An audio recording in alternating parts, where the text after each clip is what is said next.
तो काफ़ी साल पहले जब मेरी जॉब लगी थी, जब मैंने जॉब करना स्टार्ट किया, तो उसके कुछ ही टाइम बाद प्लान किया कि एक गाड़ी खरीदेंगे। गाड़ी खरीदने का मैंने टाइम फ्रेम डिसाइड किया करीब 5 साल का। और डिपेंडिंग अपॉन कि कितना पैसा इकट्ठा कर सकते हैं, उसके हिसाब से बजट बनाया करीब 5 लाख रुपए का गाड़ी का। तो अब मेरे पास गोल क्लियर था कि 5 लाख रुपए इकट्ठे करने हैं और 5 साल का टाइम फ्रेम है। अब उस 5 साल के अंदर वो 5 लाख इकट्ठे करने का क्या ट्रांसलेट होता है कि क्या मैं हर साल 1-1 लाख रुपए सेव करूँ, या कुछ अमाउंट पहले ज़्यादा, कुछ बाद में ज़्यादा, किस तरीके से उसकी प्लानिंग करूँ, ये कुछ सवाल मेरे दिमाग में चल रहे थे। उस टाइम पे मुझे पर्सनल फाइनेंस मैनेजमेंट की इतनी नॉलेज नहीं थी, थैंकफुली आज है, जिस नॉलेज को मैं आपके साथ शेयर भी करूँगा। आज की डेट में मुझे पता है कि मैं बहुत जल्दी ही ये पता कर सकता हूँ कि मुझे कितनी ईएमआई निकालनी पड़ेगी, मंथली, ईयरली कितना पैसा जोड़ना पड़ेगा अगर मुझे एक पर्टिकुलर गोल तक निकलना है।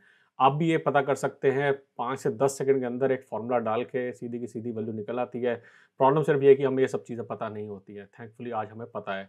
तो हम इन्हीं कुछ चीज़ों को कवर करेंगे इस वीडियो में और साथ में हम कवर करेंगे कि अगर आपको 1 करोड़ का कॉर्पस रीच करना है, अगर आपको 1 करोड़ रुपया इकट्ठा करना है अगले 10 साल या 15 साल के अंदर, तो आपको कितना पैसा जो है वो ईयरली या कितना पैसा आपको मंथली सेव करना है, इस पे भी हम कुछ नज़र डालेंगे। तो चलिए वीडियो को शुरू करते हैं। तो हम आज कुछ टाइम वैल्यू ऑफ मनी के फ़ॉर्मूलों पे नज़र डालेंगे, देखने की कोशिश करेंगे, समझने की कोशिश करेंगे ये क्या वैल्यूज़ हैं, क्या फ़ॉर्मूला है। ये पहला वीडियो है, लेकिन मैं इसके बाद जो वीडियो बनाऊँगा इस सीरीज़ में उसके लिए ये बेसिक्स या ये इन्फॉर्मेशन होना थोड़ा-सा मस्ट है। कोई बहुत ज़्यादा मुश्किल काम नहीं है, 5 छोटी चीज़ें हैं जिसको हमें जानना है। सबसे पहले अपने एग्ज़ाम्पल की तरफ जाते हैं जिसको हमने स्टार्ट किया था कि अगर मुझे गाड़ी खरीदनी है, अगर मुझे 5 लाख रुपए चाहिए 5 साल के अंदर, तो मैं पैसे कैसे सेव करूँ? मेरे पास 3 ऑप्शन है। पहला ऑप्शन है कि मैं हर साल 1-1 लाख रुपए सेव करता हूँ। दूसरा ऑप्शन है कि मैं इंक्रीज़िंग सम्स ऑफ मनी के ऑर्डर में रखता हूँ। पहले मैं इस साल कुछ कम पैसे जोड़ता हूँ, अगले साल फिर मैं बढ़ाते-बढ़ाते ज़्यादा पैसे जोड़ता हूँ, या फिर मैं पहले ज़्यादा पैसे जोड़ूँ और उसके बाद मैं हर साल थोड़े-थोड़े कम पैसे जोड़ के अपने गोल की तरफ रीच करूँ। अब इन तीनों ऑप्शन को अगर हम कंसिडर करते हैं, तो ऑप्शन 3 की सबसे पहले बात करते हैं। अगर मैं आज ज़्यादा पैसा निकाल रहा हूँ, लेट्स से आज मैं सवा लाख निकालता हूँ, अगले साल 1,10,000 और ऐसे-ऐसे कम करके 5 लाख जमा करता हूँ। तो अगर मैं आज की डेट में सवा लाख निकाल पा रहा हूँ, तो इसका मतलब है कि कल भी मैं सवा लाख रुपए, यानी कि अगले साल भी मैं सवा लाख रुपए निकालने की कोशिश कर सकता हूँ और इस तरीके से अगले 5 साल तक भी कर सकता हूँ। इसका मतलब मैं मेरे में क्षमता ज़्यादा है, तो हो सकता है मैं अगली एक बड़ी वर्ज़न ऑफ कार ले सकता हूँ, या फिर हो सकता है कि मेरे पास पैसा बच जाए और मैं कुछ और ले सकता हूँ। तो इसका मतलब ये हमारे गोल से कहीं इधर या उधर जा रही है कहानी, तो ये एक राइट ऑप्शन नहीं है। अगर बात करते हैं ऑप्शन 2 की, व्हिच इज़ कम से स्टार्ट करते हैं, आज स्टार्ट करते हैं लेट्स से 75,000 से, अगले साल 85,000, 95,000 ऐसे-ऐसे करके हम पैसे बढ़ाते हैं। तो मुझे ये तो पता है कि आज मैं 75,000 शायद निकाल लूँगा 1 साल के, लेकिन क्या मैं फ्यूचर के अमाउंट्स को फुलफ़िल कर पाऊँगा या नहीं कर पाऊँगा, इसकी मुझे कोई गारंटी नहीं है। तो इसके कारण मेरे दिमाग में अनसर्टेनिटी आती है कि अगर मैं कल को उतने पैसे नहीं निकाल पाया, तो क्या मुझे क्या मेरा गोल मीट हो पाएगा? तो वो अनसर्टेनिटी को हम कैसे दूर कर सकते हैं, इसी कुछ को हम क्लियर करने की कोशिश करेंगे।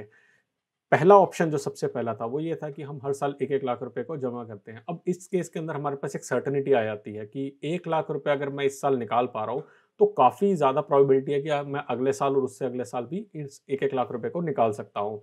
मेरे पास जब एक गोल होगा, एक टारगेट होगा कि मुझे इस साल 1 लाख रुपया निकालना है और मैंने अगर इसको अपने बजट प्लानिंग के अंदर इनकॉर्पोरेट कर लिया, तो मेरे लिए काफ़ी आसान हो जाएगा कि मुझे टारगेट मीट करना है। और हर साल क्योंकि कांस्टेंट है, अगर कल को फ्यूचर में सैलरी या बिज़नेस बढ़ता भी है, तो भी मुझे पता है कि 1 लाख रुपए तो निकालना मेरे को अपने बजट से आसान है।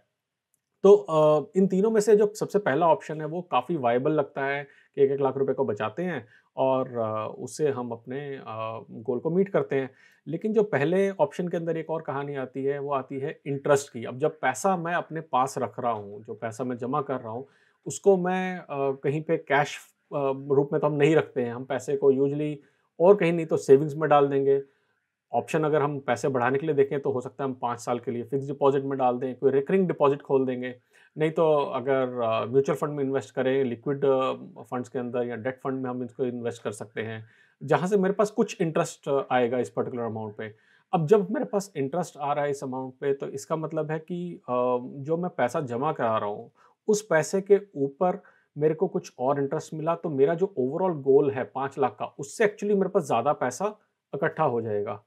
दूसरे तरीके से बोले कि अगर मुझे 5 लाख रुपए इकट्ठे करने हैं एट द एंड, तो मेरे को 1 लाख से कम का जो अमाउंट है उसको सेव करना होगा, क्योंकि बाकी भरपाई जो है मेरी इंटरेस्ट कर देगा। तो वो क्या कम अमाउंट है जो मुझे सेव करना है, उसी पे हम कुछ नज़र डालते हैं। अब जब हम बात करते हैं टाइम वैल्यू ऑफ मनी की, तो 5 चीज़ों का हम ध्यान रखते हैं। सबसे पहली चीज़ उसके अंदर आती है प्रेज़ेंट वैल्यू। प्रेज़ेंट वैल्यू का मतलब है कि उस पर्टिकुलर चीज़ की, उस पर्टिकुलर प्रोडक्ट की करंट में क्या कीमत है, करंट में क्या वैल्यू है। एग्ज़ाम्पल के लिए अगर मैं गाड़ी खरीद रहा हूँ, उसकी आज की कॉस्ट अगर 5 लाख रुपए है, तो मैं प्रेज़ेंट वैल्यू में 5 लाख की कॉस्ट डालूँगा। दूसरी चीज़ आती है मेरे पास फ्यूचर वैल्यू। फ्यूचर वैल्यू का मतलब है कि चीज़ आज इतने की है, लेकिन जब मेरा टर्म पूरा खत्म हो जाएगा, तब मुझे कितना उसकी वैल्यू इकट्ठी करनी है। लेट्स से कि अगर मैं रिटायरमेंट प्लानिंग कर रहा हूँ और प्लान करता हूँ कि आज से 10 साल बाद मुझे 50 लाख रुपए चाहिए, तो मैं फ्यूचर वैल्यू में 50 लाख डालूँगा। तीसरी चीज़ आती है रेट। रेट का मतलब है कि कितना मुझे इंटरेस्ट मिल रहा है या कितना मैं इंटरेस्ट पे कर रहा हूँ, उस चीज़ को हम बोलेंगे रेट। चौथी वैल्यू आती है एन पर या फिर उसको पीरियड भी बोलते हैं। इसका मतलब कि कितने टाइम ड्यूरेशन के लिए मुझे इस पर्टिकुलर इन्वेस्टमेंट को करना है या इसकी पेमेंट करनी है। फॉर एग्ज़ाम्पल, अगर मैं 5 साल के लिए गाड़ी ले रहा हूँ, तो मैं इसकी वैल्यू डालूँगा 5 साल। हो सकता है मैं 10 साल के लिए अपनी रिटायरमेंट के लिए पैसे इकट्ठे कर रहा हूँ, तो उस केस में वैल्यू आएगी 10। लास्ट चीज़ आती है पीएमटी व्हिच इज़ पेमेंट। इसका मतलब कि क्या वो रेगुलर पेमेंट का अमाउंट है जो मुझे उस पर्टिकुलर फ्रीक्वेंसी पे देना है। मतलब एग्ज़ाम्पल के लिए लेते हैं कि अगर मुझे हर महीने मैं ईएमआई दे रहा हूँ 5,000 रुपए की, तो वो पेमेंट मेरी 5,000 रुपए हो गई।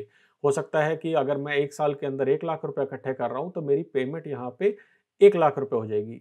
इम्पोर्टेंट चीज़ ये है कि ये कांस्टेंट अमाउंट होना चाहिए जो हम उस पर्टिकुलर फ्रीक्वेंसी पे करते हैं। जैसे हर साल मुझे 1-1 लाख रुपए करना है, तो मैं वैल्यू डालूँगा उसकी पीएमटी की 1 लाख। तो एक एग्ज़ाम्पल की मदद से समझने की कोशिश करते हैं इन पाँचों टर्म्स को, और साथ में फाइंड आउट करते हैं अपने एग्ज़ाम्पल को कि अगर मैं 5 लाख रुपए की गाड़ी के लिए पैसे इकट्ठे कर रहा हूँ और मेरी रेट ऑफ रिटर्न अगर आ रही है 8% और 5 साल का मेरे पास पीरियड है, तो मुझे हर साल कितने पैसे इकट्ठे करने हैं। तो यहाँ पे मैं सबसे पहले प्रेज़ेंट वैल्यू मेरे पास है 0, क्योंकि मुझे आज मेरे पास कोई भी पैसा नहीं है, मैं आज से पैसे स्टार्ट कर रहा हूँ जमा करने। एन पर है टोटल पीरियड, क्योंकि मेरे पास 5 साल है, तो मैं उसको 5 पीरियड दूँगा। इंटरेस्ट पर ईयर, अब जो मैं इन्वेस्टमेंट कर रहा हूँ, उसपे मुझे 8% का रिटर्न हमने माना था, अज़्यूम किया था कि हमें मिलेगा, और फ्यूचर वैल्यू जो है वो मुझे चाहिए 5 लाख रुपए। तो मैं यहाँ पे 5 लाख की वैल्यू डाल दूँगा। अब पीएमटी का फ़ॉर्मूला बड़ा सिंपल है, आपको जाके सिर्फ़ इक्वल टू पीएमटी लिखना है, और ये अपने आप आपसे 5 चीज़ें माँग रहा है। आप यहाँ पे जाके इस एफएक्स पे क्लिक करके भी इसको लेके आ सकते हैं, जिससे आपको टाइप करना या वैल्यूज़ डालना आसान हो जाएगा। रेट की बात करें तो हम डालेंगे 8% का रेट। पीरियड हमने कहा था 5, तो हम ये वैल्यू क्लिक कर देंगे। पीवी हमारी प्रेज़ेंट वैल्यू है 0, फ्यूचर वैल्यू हमारे पास है 5 लाख, और टाइप टाइप में वैल्यू ये है कि आप पैसा आज डाल रहे हैं या पैसा आप साल के एंड में डाल रहे हैं या महीने के एंड में डाल रहे हैं। अगर आप पैसा शुरू में डाल रहे हैं, तो आपको वैल्यू डालनी है यहाँ पे 1, और अगर आप पैसा डाल रहे हैं एंड में, तो आपको डालनी है 0। इसको हम थोड़ा-सा डिटेल में एक दूसरे वीडियो में समझेंगे। अभी के लिए आप इसमें वैल्यू डालिए 1, और आपके पास वैल्यू निकल के आएगी 78,915 रुपए। अब ये वैल्यू आप देख सकते हैं आ रही है नेगेटिव। इसका मतलब है कि जब भी हम पीएमटी के फ़ॉर्मूले या फिर टाइम वैल्यू ऑफ मनी के फ़ॉर्मूलाज़ में वैल्यू को यूज़ करेंगे, नेगेटिव का मतलब है कि आपकी जेब से पैसा जा रहा है, और पॉज़िटिव का मतलब आपकी जेब में पैसा आ रहा है। अब क्योंकि हमने हर ईयर पेमेंट देनी है, तो हमारे पास यहाँ पे 78,915 की वैल्यू है। क्योंकि हमारे पास 5 साल के बाद 5 लाख रुपए आएगा, तो हमने यहाँ पे इस वैल्यू को पॉज़िटिव डाला हुआ है। सिंपल सी बात है। तो आप देख सकते हैं मात्र 5 सेकंड से 10 सेकंड के अंदर फ़ॉर्मूला वैल्यू डाल के आपके पास निकल के आ जाता है कि आपको ईयरली कितने पैसे देने हैं। अब अगर मुझे निकालना हो कि यही पैसे मैं मंथली कितना जमा करूँ, अगर मैं ईयरली की बजाय इसको डिसाइड करने की कोशिश करूँ कि मुझे हर महीने कितने बचाने हैं, तो छोटा-सा चेंज इसमें करना है। इस टाइम पे हमारे जो पीरियड हैं, क्योंकि मैं हर महीने इसको बचा रहा हूँ, तो 5 इंटू 12 60 पीरियड हमारे इसके अंदर हो जाएँगे। तो मैं यहाँ पे वैल्यू डाल दूँगा 60, लेकिन जो इंटरेस्ट है, उसको भी मुझे 12 से डिवाइड करना है। तो मैं वहाँ पे भी इसको, क्योंकि हर महीने की बात हो रही है, तो कर दूँगा यहाँ पे डिवाइडेड बाय 12। तो इस केस में जो मेरे पास पीएमटी की वैल्यू आती है, वो आती है ₹6,759, यानी कि करीबन-करीबन ₹6,760 मुझे हर महीने बचाने हैं। अगर हम एक दूसरे वैल्यू को लेके चलते हैं कि एक दूसरा केस लेके चलते हैं कि लेट्स से मेरे पास 1 लाख रुपए पहले से था। मेरे पास आज की डेट में 1 लाख रुपए है, मुझे 5 लाख रुपए तक पहुँचना है और मुझे हर महीने कितना पैसा जो है इन्वेस्ट करना पड़ेगा उसको पहुँचने के लिए। तो इस फ़ॉर्मूले में आपको कुछ नहीं करना, आपको प्रेज़ेंट वैल्यू के अंदर 1 लाख रुपए को माइनस में डाल देना है। माइनस में क्यों डाला है? क्योंकि ये पैसा हम अपनी जेब से डाल रहे हैं। तो हम यहाँ पे जब 1 लाख रुपए इसमें डालते हैं, तो आप देखते हैं कि वैल्यू हमारे पास आ जाती है ₹4745। ये अगर आप 1 महीने हर महीने आप सेव करके रखते हैं अगले 60 महीने तक और अज़्यूम करते हैं आप ऐसी जगह पे डाल रहे हैं जहाँ से आपको 8% पर एनम का रिटर्न मिल रहा है, तो आपका जो फ्यूचर का गोल है 5 लाख रुपए का, वो अचीव हो जाएगा। अब उस चीज़ की बात करते हैं जो हमने वीडियो के थंबनेल में भी डाला था कि अगर आपको 1 करोड़ रुपया इकट्ठे करने हैं अगले 15 साल में, तो आपको पर मंथ कितना पैसा जमा करना होगा। तो अगेन बहुत सिंपल बात है, हम प्रेज़ेंट वैल्यू को लेके चलते हैं ज़ीरो। हमारे पास आज कोई भी अमाउंट नहीं है, मानते हैं हम आज से पैसा स्टार्ट करते हैं जमा कराना। अगले 15 साल में हमें पैसा चाहिए, तो हम यहाँ पे 5 की जगह पे डाल देंगे 15। हम मानते हैं कि इंटरेस्ट रेट हमें 8% मिल जाएगा। चलिए 8 नहीं, हम मान के चलते हैं 7.5% रेट ऑफ इंटरेस्ट मिल जाएगा, तो हम इसको चेंज कर देते हैं 7.5 और जो पैसा हमें टोटल इकट्ठा करना है वो है 1 करोड़। तो हम इस 5 लाख की जगह पे 1 करोड़ की वैल्यू डाल देंगे।